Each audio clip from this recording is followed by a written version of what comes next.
दोस्तों सब्सक्राइब करें driving hub channel को और देखें नए वीडियोस अपने मोबाइल फ़ोन पर सबसे पहले। दोस्तों पेट्रोल और डीजल का रेट दिन ब दिन बढ़ते जा रहा है, महंगाई बढ़ते जा रही है। क्या ये सही है? जी नहीं, महंगाई बढ़ नहीं रही है, महंगाई को बढ़ाया जा रहा है। दोस्तों जब भी आप पेट्रोल या डीजल भराते हैं तब एक्चुअल में आपको कितना पेट्रोल या डीजल मिलता है, किसकी जेब में कितना पैसा जा रहा है, यानी कि आपके दिए हुए पेट्रोल के पैसे से कितना पैसा गवर्नमेंट को जा रहा है, कितना पैसा डीलर को जा रहा है, ये सब समझने के लिए देखते रहिए ये video. Never gonna give you up. I'm never gonna let you go. Never gonna say goodbye. No. नमस्कार दोस्तों, मेरा नाम है नरेश और आप देख रहे हैं ड्राइविंग हब। आपका मेरे चैनल पर फिर से स्वागत है। दोस्तों रिसेंट पेट्रोल और डीजल की प्राइस की बात की जाए तो दिल्ली में पेट्रोल 85 रुपए लीटर मिल रहा है और डीजल 75 रुपए के करीब मिल रहा है। वहीं मुंबई की बात की जाए तो पेट्रोल 92 रुपीज के करीब मिल रहा है और डीजल 82 रुपीज के करीब मिल रहा है, जो कि शायद अब तक का रिकॉर्ड ब्रेक प्राइस है। अब दोस्तों ये जो पेट्रोल और डीजल है वो क्रूड ऑयल में से बनता है और इंडिया में ब्रेंट क्रूड ऑयल इम्पोर्ट होता है। अब दोस्तों ये जो ब्रेंट क्रूड ऑयल है उसकी 2012 की प्राइस की बात की जाए तो वो $128 पर बैरल थी, जो कि 2020 में जब कोरोना वायरस फैला और उसकी वजह से लॉकडाउन हुआ तो उसकी प्राइस एकदम से गिर गई और सिर्फ $9 पर बैरल हो गई। उसके बाद जब लॉकडाउन खुला तो डिमांड थोड़ी बढ़ने की वजह से उसकी प्राइस बढ़ी, पर इतनी नहीं बढ़ी जितनी 2012 में थी। अब अगर रिसेंट प्राइस यानी कि 11 जनवरी 2021 की बात करूं तो वो आप देख सकते हैं $55 पर बैरल है, यानी कि जो 2012 की प्राइस थी उसके आधे से भी कम प्राइस है। अब दोस्तों सोचने वाली बात यह है कि क्रूड ऑयल का भाव इतना ज्यादा फ्लक्चुएट हो रहा है, उसके बाद भी पेट्रोल और डीजल का भाव इतना स्टेडीली बढ़ कैसे रहा है, जबकि 2012 में रेट था उससे अभी का रेट कम होना चाहिए और लॉकडाउन के टाइम तो पेट्रोल डीजल का रेट एकदम से गिर जाना चाहिए था, पर ऐसा नहीं हुआ। तो इसके पीछे क्या रीजन है, ये समझने के लिए आपको पेट्रोल और डीजल की प्राइस की पूरी ब्रेकडाउन समझनी पड़ेगी। तो दोस्तों मेरे पास दिल्ली का एचपी के पेट्रोल पंप का पेट्रोल और डीजल का प्राइस का पूरा ब्रेकडाउन है।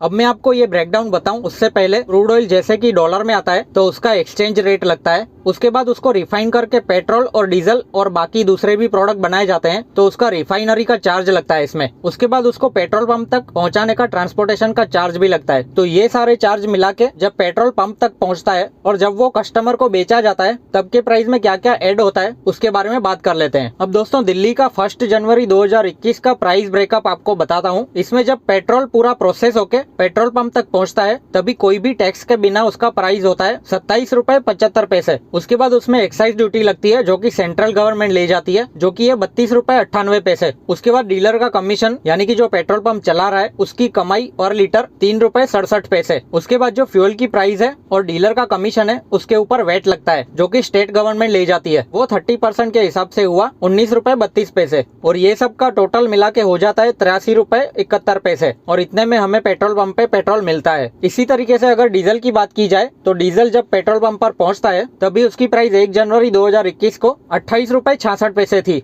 उसके बाद उसमें एक्साइज ड्यूटी लगी जो कि 31 रुपए 83 पैसे। उसके बाद डीलर का कमीशन 2 रुपए 53 पैसे और वेट लगा 10 रुपए 85 पैसे। तो ये सब का टोटल हो गया 73 रुपए 88 पैसे। दोस्तों ये सब में जो इम्पोर्टेंट है वो एक्साइज ड्यूटी है, क्योंकि सेंट्रल गवर्नमेंट इसे फिक्स परसेंटेज में नहीं रखती है, उसे जितना चाहे जब चाहे बढ़ा देती है। अब 2014 की बात की जाए तो पेट्रोल के ऊपर एक्साइज ड्यूटी सिर्फ 9 रुपए 48 पैसे थी, जिसको अभी की एक्साइज ड्यूटी से कंपेयर किया जाए तो वो 3.5 गुना बढ़ गई है। ऐसे ही अगर डीजल की बात की जाए तो 2014 में डीजल पर जो एक्साइज ड्यूटी थी वो सिर्फ 3 रुपए और 56 पैसे थी, जिसको अभी 9 गुना बढ़ा दिया गया है। और इसमें सबसे ज्यादा बढ़ावा तब हुआ जब इंडिया में लॉकडाउन चल रहा था और क्रूड ऑयल का रेट एकदम से गिर गया था। उस टाइम पर पेट्रोल में एक्साइज ड्यूटी 10 रुपए बढ़ाई गई थी और डीजल में 13 रुपए बढ़ा दी गई थी। यानी कि दोस्तों क्रूड ऑयल का रेट जो कम ज्यादा होता है उसका फायदा आपको या मुझे नहीं होता है, उसका पूरा का पूरा फायदा गवर्नमेंट उठाती है। यानी कि वो अपनी एक्साइज ड्यूटी बढ़ा देते हैं, जिसकी वजह से पेट्रोल या डीजल हमारे तक पहुंचते पहुंचते उसका रेट या तो सेम रहता है या तो बढ़ जाता है, पर इतना इफेक्टिवली कम नहीं होता है। और इसमें गवर्नमेंट की तो कमाई ही कमाई है। गवर्नमेंट की कमाई का शायद सबसे बड़ा सोर्स यही है